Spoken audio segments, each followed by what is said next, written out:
Suspense. This evening, The Dead of the Night, starring Robert Cummings.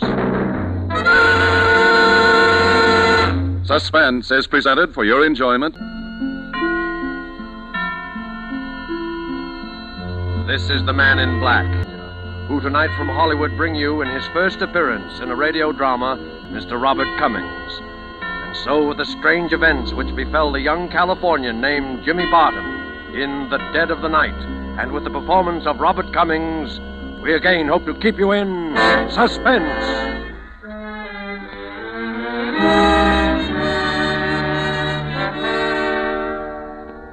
Helen and I had never been apart since our folks died. Never before that summer when I got a job up at Lake Arrowhead. She was supposed to go with me, wait on tables or something. It was to be our vacation. But at the last minute, she decided to stay in L.A. She figured her boyfriend, Steve, might be coming home on a furlough. I should have known better. My sister was such a kid. But I let her talk me into it. And I left her there alone. That was the beginning of the whole thing. That's when she met him, Phil Armstrong. If I hadn't gone away that summer, I guess Phil would be alive today. All during the time that I was gone, Helen didn't write much, and what letters I did get didn't seem natural. So I was anxious to finish my job and get home. I expected her to be at the bus station, but she wasn't. And when I got to the apartment, I could hear someone moving inside. The door was locked, so I knocked. Helen? Who is it? It's me. Jimmy? Yeah, open the door. Oh, Jimmy. Just a minute. Hi, honey. Since when have you taken to locking the door in the daytime?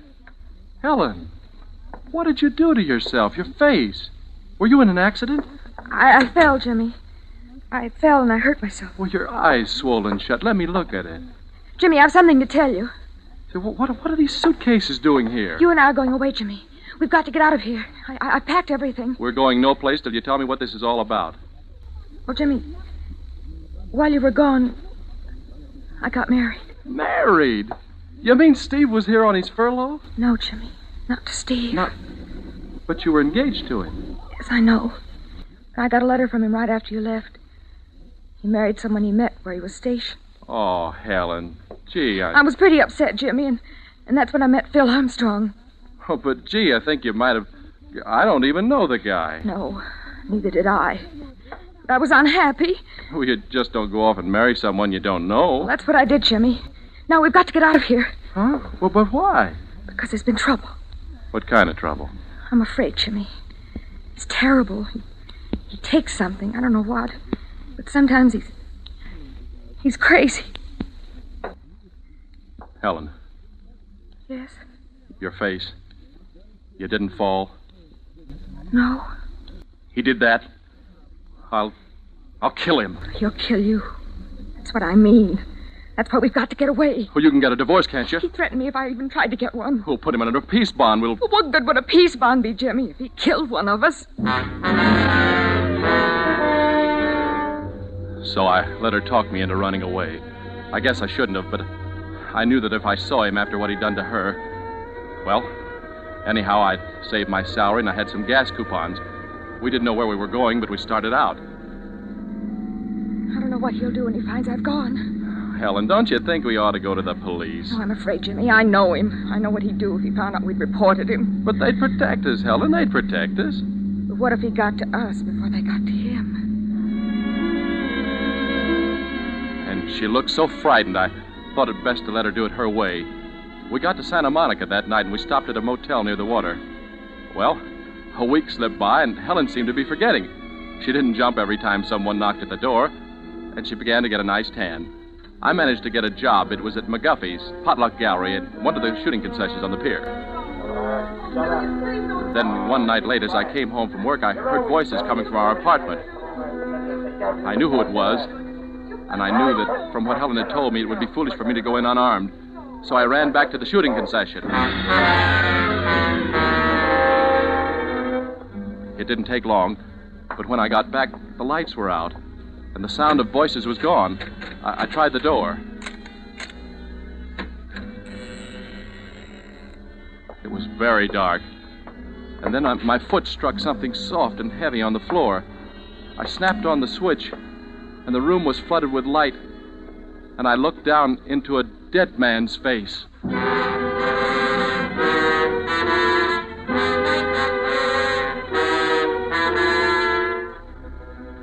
Tonight for Suspense are bringing you as star Mr. Robert Cummings, whom you've heard in the prologue to The Dead of the Night by Mel Dinelli.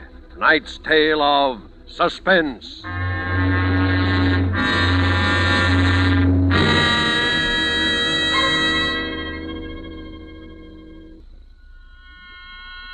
And now it is with pleasure that we bring back to our soundstage Robert Cummings, who, as young Jimmy Barton, resumes his narrative concerning the death of a brother-in-law in The Dead of the Night, a tale well calculated to keep you in suspense.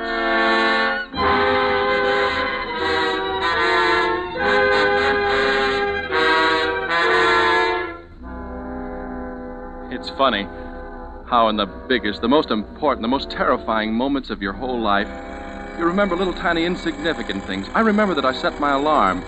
It was to go off at 5 o'clock. I'd set it to wake me up that afternoon. And a bird started to chatter outside as I stood there shivering with cold and terror, looking down at that dead man's face.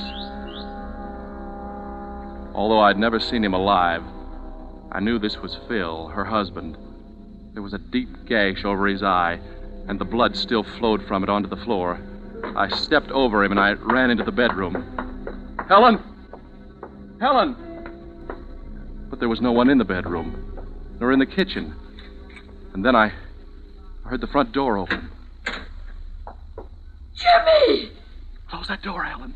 Oh, Jimmy! Close it, do you hear me? Be quiet. Turn the lights out. Be quiet, I tell you. Oh, Jimmy, what have I let you in for? Stay where you are. Don't move, Helen. Who is it? I don't know. Keep quiet.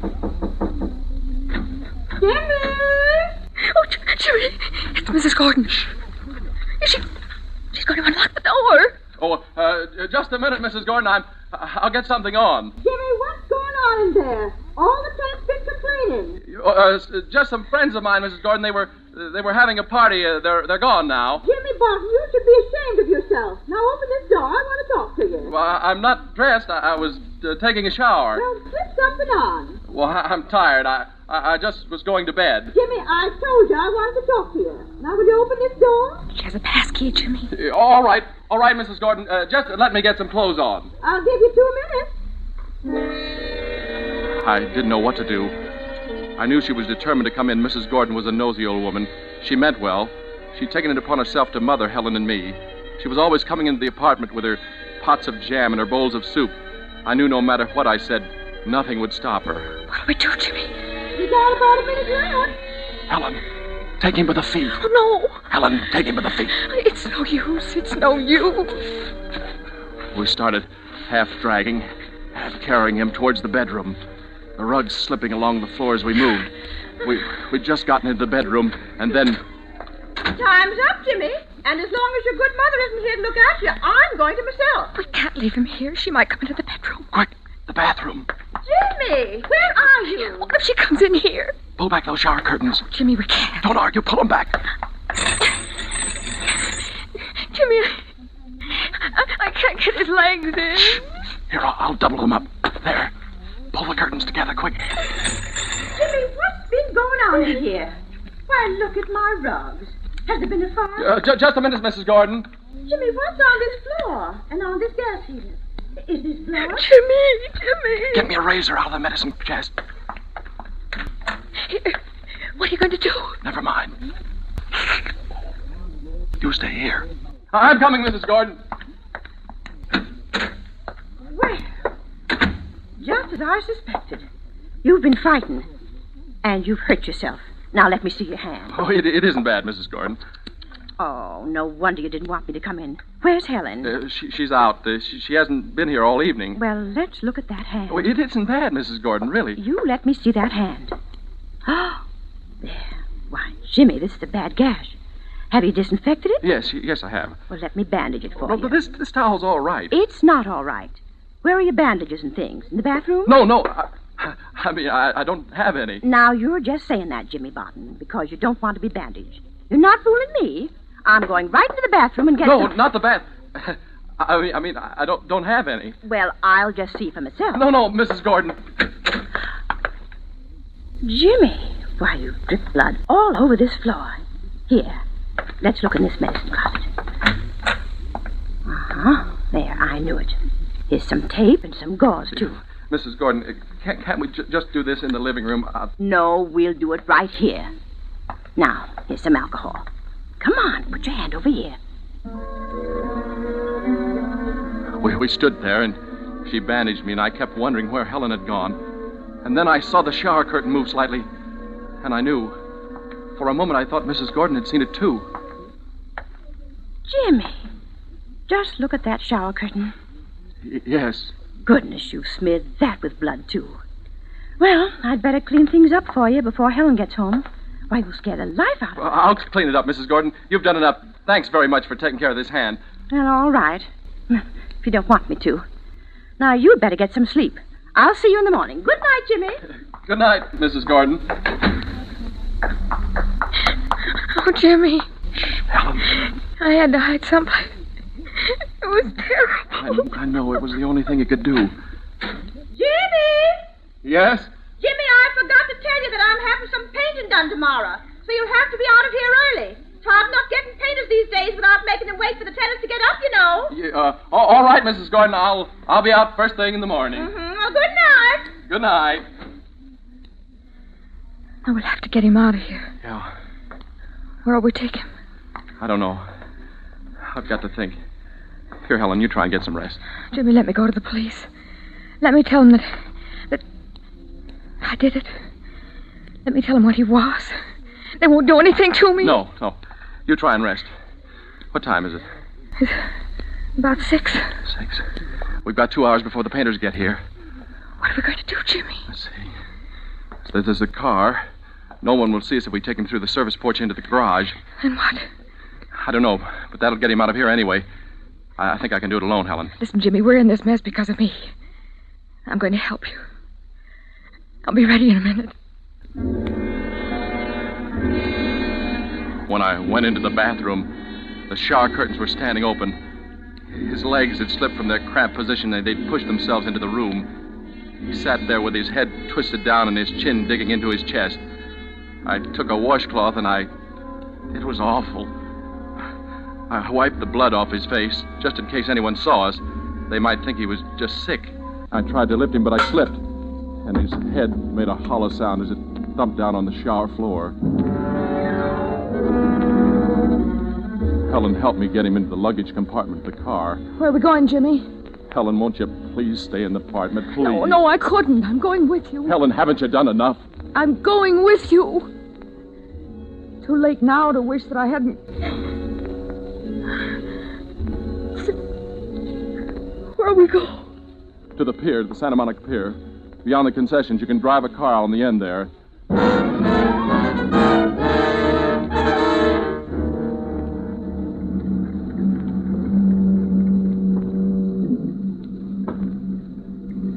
Lucky it's so foggy. Yeah. What time is it? 5 of 7. We'll have to act fast. This fog will be clearing soon. It'll be harder to get him out of this car. Now, you stay here. I can manage this alone this time. Oh, I'll help you, Jimmy. You stay here. Do you hear me? All right, call me if you need me. I'll go round the back. Keep your eyes open. Yeah. Jimmy. What? Someone's coming. Who is it? I can't see. Jimmy, it's a policeman. What? It's a policeman. Jimmy. Oh, it's all right. I know him. It's Red Davis. He's the beach patrolman. Hello, Red. Well, hello, Jimmy. Say, when do you get your sleep? Didn't you close up after that swing ship dance last night?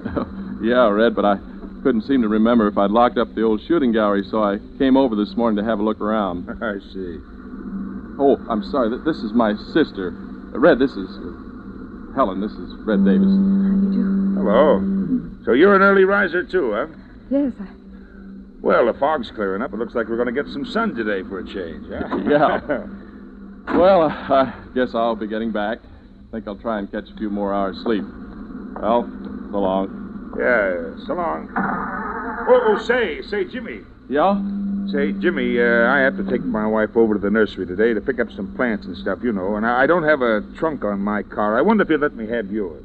You have to drive me over to Malibu this afternoon, Jimmy. Yeah, I'd forgotten. Well, you can drive her over in my car. How's that? Well, you see... That brother of yours thinks how wrecked that beautiful car is. Oh, it isn't that, Red. Okay, then I'll be over about noon, and I'll leave my car for you till I get back, huh? Well, I won't be home at noon, Red. All right, I'll meet you at the entrance to the pier. How's that? Oh, all right, Red. Well, so long. Yeah, so long. Why'd you say you'd meet him, Jimmy? Well, if I didn't, he'll go over to the apartment looking for us. And you don't want any policemen over there, do you? Oh, no, of course not. We've got to get out of here fast. As we drove along the ocean, the fog cleared up rapidly. It was almost 8 o'clock, and some kids were already out on the beach playing around. Then I saw a group of early picnickers. They were unloading their blankets, umbrellas, and things. I guess it was from them I got the idea, from seeing them. Jimmy, your gas is pretty near on empty. Yeah. You got any more coupons? No, they're all used up. We're going to have to do something soon. I know, Jimmy. We can't go back to the motel with the painters there, and we can't leave him in the car. Red's liable to see us and pin us down to using it. There's only one place left. Where, Jimmy? Helen, listen. I'm going to let you out of this car. Oh. You can't help me with what I've got to do now. No, Jimmy, I'm staying. Don't argue, Helen. I'm not leaving you, Jimmy. Get out of this car, do you hear me? No. I haven't time Jimmy, to argue with you. Please. Now get out. I won't do it, Jimmy. Yes, you will if I have to push you out. Jimmy, you're hurting me. There. Now go back to the motel. Get off that running board, Helen. I can't leave you alone, Jimmy. I want to help you. I'm not blaming you for killing him, Helen, but now you've got to help me do as I say. What, Jimmy, what? I don't blame you for what you did. He deserved it. But now you've got to help me handle things. Jimmy, you've got to let me... Goodbye, Helen. Jimmy! Oh, Jimmy, don't leave me, Jimmy! I watched her out of the mirror. She kept calling me. I drove on as fast as I could. I knew what I had to do now was one chance in a million. But I had to take it. And I didn't want her to be part of it. If I could keep him on the beach that whole day, then maybe I'd be able to get rid of him when night fell. I wanted to drive further along, but I was afraid I'd run out of gas. So I settled for a deserted strip of beach not far from the motel. I had my swimming shorts and a blanket and a towel in the car, and I got out. I looked around carefully, and then I opened the luggage compartment. It was the hardest thing I've ever done in my life, but I started taking his clothes off. I managed to get my shorts onto him. Lucky we were pretty near the same size. And then I closed the door. And I went out onto the beach and I spread my blanket out on the sand. And then I went back for him. When there were no cars in sight, I carried him over to where I'd spread my blanket. And I placed him onto it face down, with his hands folded over his head, as though he were just sunbathing. Then I spread my towel out a short distance from him, and I laid down on it. And I tried to look relaxed. People didn't start to arrive until about an hour later. And gradually, little groups of sunbathers started to form. He and I, we looked no different from the others. No one paid any attention to us. I was beginning to feel that everything was going to be easy once it was dark again. But... Jimmy! I've been looking all over for you. What? Oh, hello, Mrs. Gordon. Where's Helen? Isn't she in the apartment? No. What time did you go out this morning? Well, I couldn't sleep. Well, didn't Helen come in at all last night? Oh, yes, she did, but she left early, too. Said she was going into Los Angeles. Oh, my. I was so worried about her. Well, the painters came, Jimmy, and everything's a mess. I think I'll sit down here with you a while. You're not with anyone, are you? No, I'm not. Goodness, I wish I'd brought along some oil. Looks like it's going to be a hot day. You know, these days that start off foggy are very deceiving. Yeah, they are. This is a real treat for me, Jimmy. I never get out on the beach. Think I'll have a nice day of rest for a change. Later we can get some sandwiches. The treat's on me. Well, Mrs. Gordon, no, I hadn't planned on spending the day at the beach. Oh, it'll be good for you, Jimmy. Not healthy for a boy your age to be working all night and sleeping all day. But, Mrs. Gordon, you see, Jimmy, do you know that man over there? Which one? Why, that one right there. What? No, I don't know him. Well, he's lying so still. His back's going to get an awful burn. Yeah. Well, do you suppose he's asleep? It isn't good to sleep in the sun, you know. Mrs. Gordon, do you think that the painters will be finished by this afternoon? Huh? Oh, well, I hope so. My, a person can get an awful burn on a day like this. You know, someone ought to speak to him. Mrs. Gordon, wouldn't you like to go for a walk? Oh, I'm not one for walking. You go ahead if you like. Well, Come on, Dick, pitch it over here. Oh, those kids.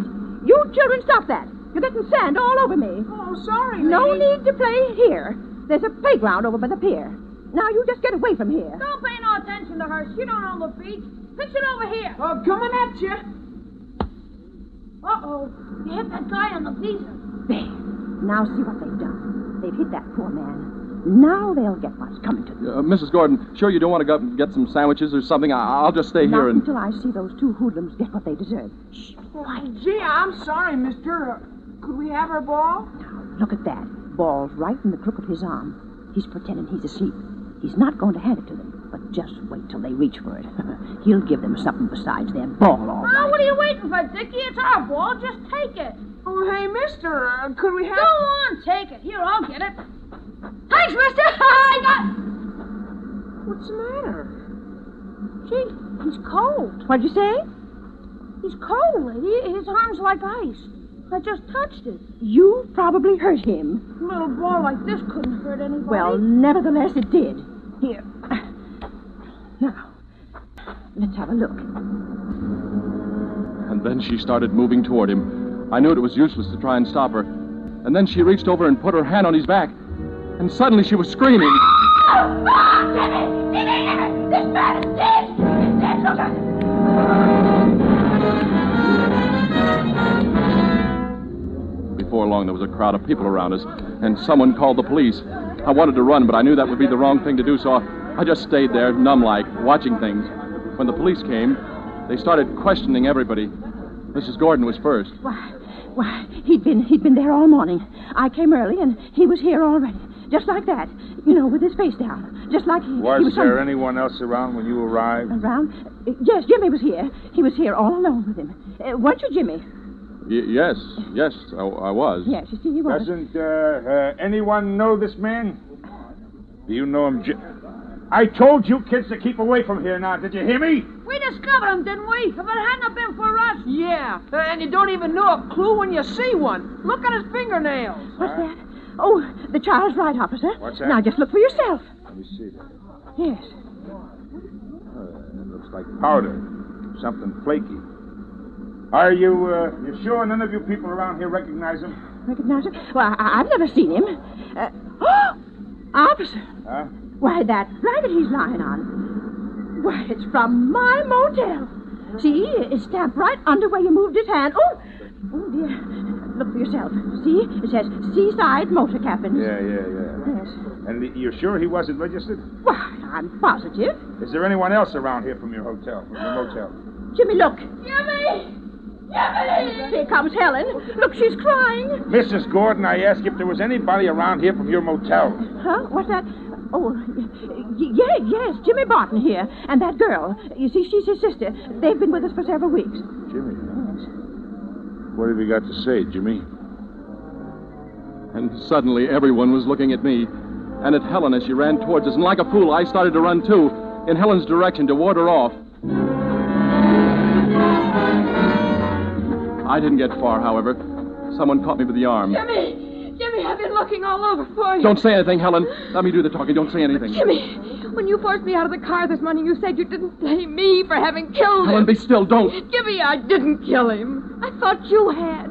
I was helping you get rid of him because I thought you'd done it. I'm sorry, kid. Helen, are you telling the truth? I swear it, Jimmy. Phil and I were quarreling. He'd been taking something again. He was like crazy. And This guy, Phil? I knew there'd be trouble when you came home from work. So I got out the back way and I went looking for you on the pier. When I couldn't find you, I went back to the motel and I found him on the floor. I thought you... But, Helen, why didn't you say so? You didn't give me a chance, Jimmy. You just took it for granted that I did But it. who did kill him, That's Helen? what I'm trying to tell you. Nobody killed him. What are you talking about? I went to the motel a while ago to wait for you. while I was there, I remembered about Phil last night. How strangely he'd acted, and how he hadn't been able to walk straight, and how he'd almost fallen several times while we were quarreling. And then I saw the gas heater chimney. There was a sharp edge on the top of it with blood on it. He must have fallen. He must have. Oh, but Helen, we've no way of proving that. There was something else, Jimmy. Yeah, what? The wall above the heater was scratched, as though someone had clutched at it to save himself from falling. There might be fingerprints. There might be. Oh, no, that's no... Wait a minute. Plaster. Plaster. Hey, Red. That flaky stuff you found under his fingernails. That might have been plaster.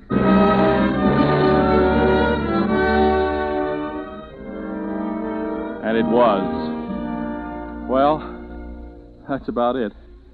Everything checked back at the motel, and the autopsy showed he was full of dope. But I guess it was really Mrs. Gordon who saved our necks for us.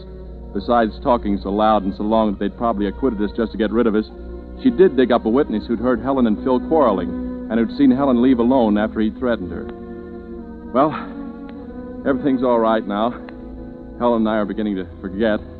But it's Mrs. Gordon who's making quite a nuisance of herself on the beach these days, as she goes along poking all the sunbathers and asking if they're sure they're all right.